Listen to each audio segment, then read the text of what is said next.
Welcome to the garden. It's absolutely delightful to see you all. Geoff and I have been gardening for quite some years, and this is our third garden in the Highlands. I studied horticulture in the 1990s. When we came down here, we thought we were going to grow exotics. It became very clear that it's really difficult trying to change the conditions to suit the plant. It's really much better to choose the plant to suit the conditions. So then we got into native plant, and once we started, everything else began to feel like a great big waste of space, because you get the wonderful involvement of the wildlife, and the more you learn about the wildlife and the more you understand and see, the more you realize how incredibly important it is for all of us. So it's become a bit of a mission to try and persuade people to share their garden space with as many natives as you possibly can, because it really does make a huge difference environmentally. We had a garden up on the Jib just 3 or 4 kilometres away, and we had 25 different species of birds come down here, and there's only the big guys, the crows and magpies and all the cheeky ones. So I think the story is that there's not enough connectivity between gardens, with people mowing big spaces and saying, we love our garden, we're just having trees and grass.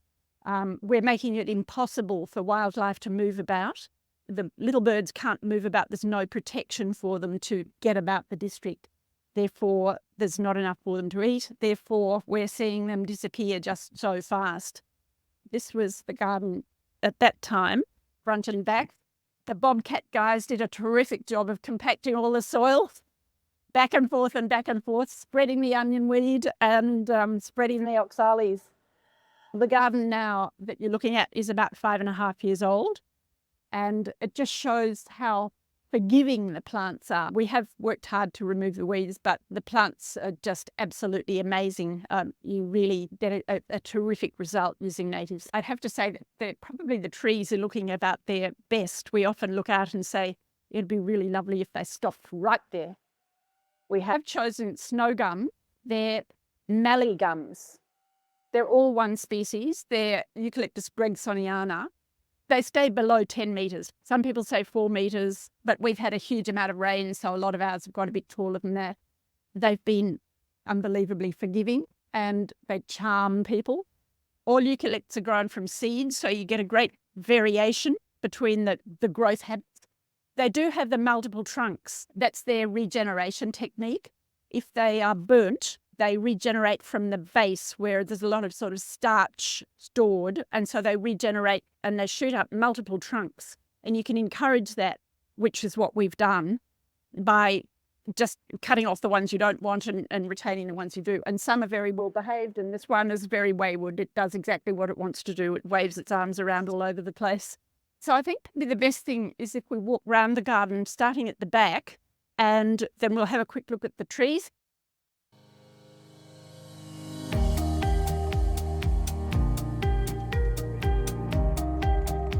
The back garden, we decided to have a forest.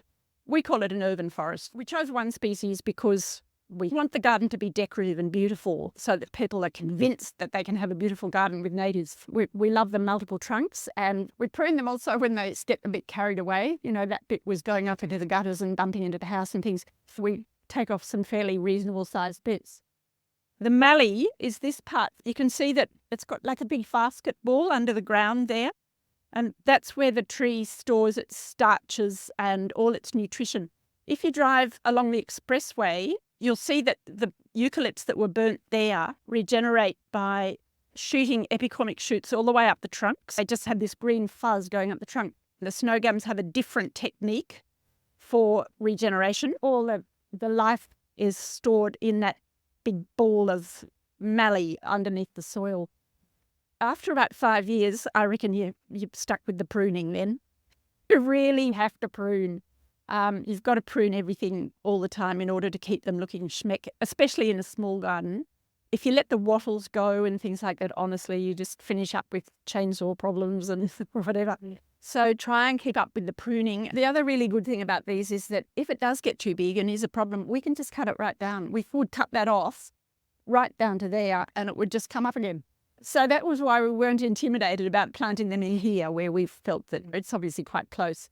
but we did want that sort of Japanesey courtyard feeling because of the architecture.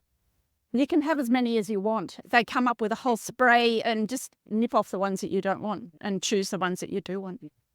My theory is wherever you've got a place, put in a tree. This is Banksia integrifolia, and they'll go straight up. I just looked up there and I thought there's plenty of sky. There's no power wires or anything, so we can have trees. So they're really happy there, and the neighbours are enjoying them because they can see the lovely Banksia cones and things over the fence. If you really want birds, you must let them come down through the layers. They like to sit up and high on a tree, check out the territory, see if there's any dangers for them. And then they come down, down, down, down and into the water. If you're encouraging birds, it's a really good way to make sure that they feel comfortable in your space. And if you're having water for the birds, you must keep it clean because it does pass on diseases between the birds. And we obviously know that avian problems are really important. So yes, winter and summer, you've got to put on your gumboots and get cold in the early morning and splash out the bird baths. And also I've emptied mine into a bucket because often when all the cotoneasters and things are out, you might be throwing weeds around your garden.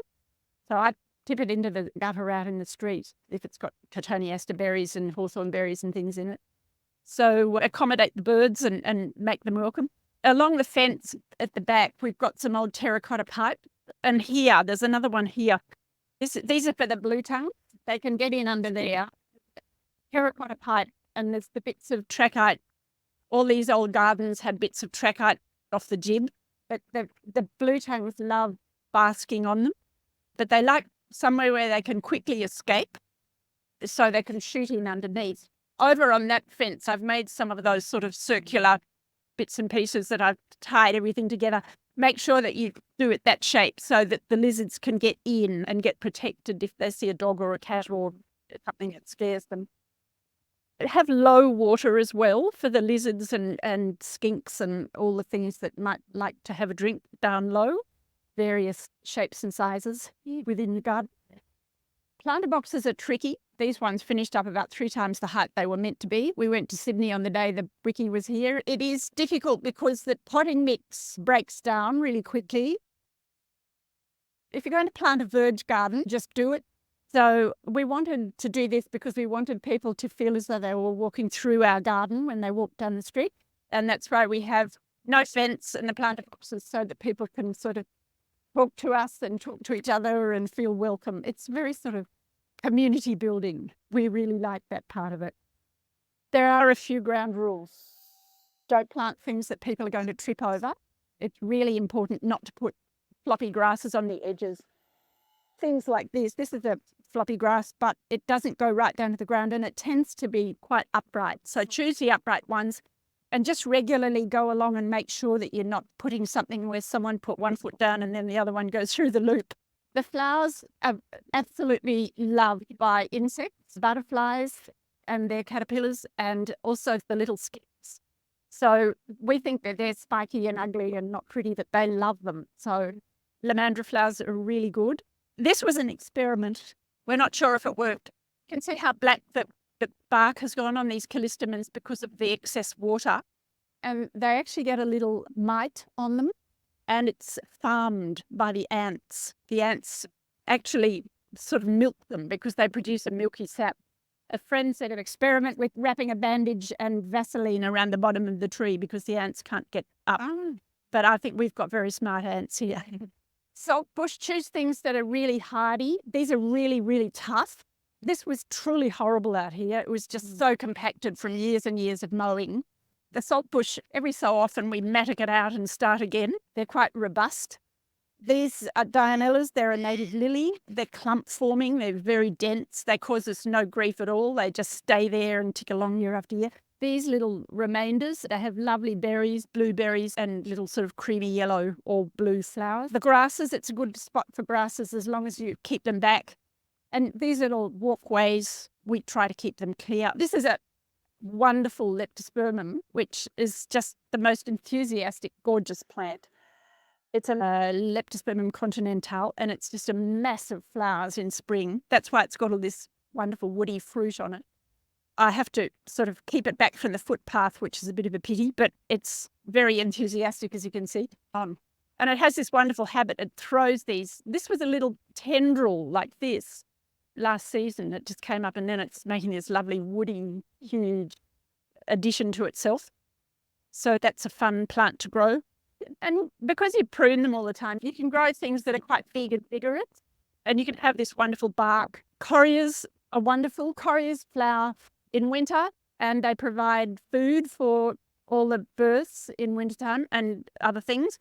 They've got a wonderful habit of flowering way back down the stems inside the bush. And the purpose of that is that the birds can get into the bush in order to feed and be protected from the big, more punchy birds. They don't look spectacular to the human eye, but they're just what the birds are looking for. So we've got lots of different ones through the garden because they do flower in winter. The callistemons are really good this year, although we do have the dreaded sawfly. Does everyone get little tiny insects chewing away at the leaves? There's a little sawfly that's very pretty, but it lays its bugs on the callistemons and eats them all up. It's a grevillea, but it's not grevillea country here. We don't do well with grevilleas, but that one has been aced. We've got a couple that have done well. They love bright sun and good drainage. And on the whole, I wouldn't choose them for the Southern Highlands. Some of them work. Grevillea arenaria works, and that's very sought after by the birds. And also the broadleaf grevilleas with the big, huge flowers that are hybridized, they attract the minor birds. Grevillea arenaria has a tiny, insignificant little salmon-coloured flower, and the birds go crazy for it. So we've got to remember that we're not gardening for the human eye, we're gardening for wildlife. And a lot of the melaleucas flower in spring, Melaleuca linearifolia, and there are 2 local ones, and it's called snow in summer. They're amazingly insect feeding. The insects go crazy for them. Well, those are the melaleucas that are local. So if you can plant things like that, even just 1 or 2, tuck them in somewhere, and as many natives as you can, and then we can encourage life, to sort of get around with this. Acacia melanoxylon is a local wattle that grows up on the jib and all around. In Robertson and those areas, they're magnificent. They've got huge trunks that are they're one of the long-lived wattles, and the timber is loved by furniture makers. It's called blackwood, and it's a wonderful timber. It'll probably get too tall, but we've decided to let that one go because it's such an important local tree.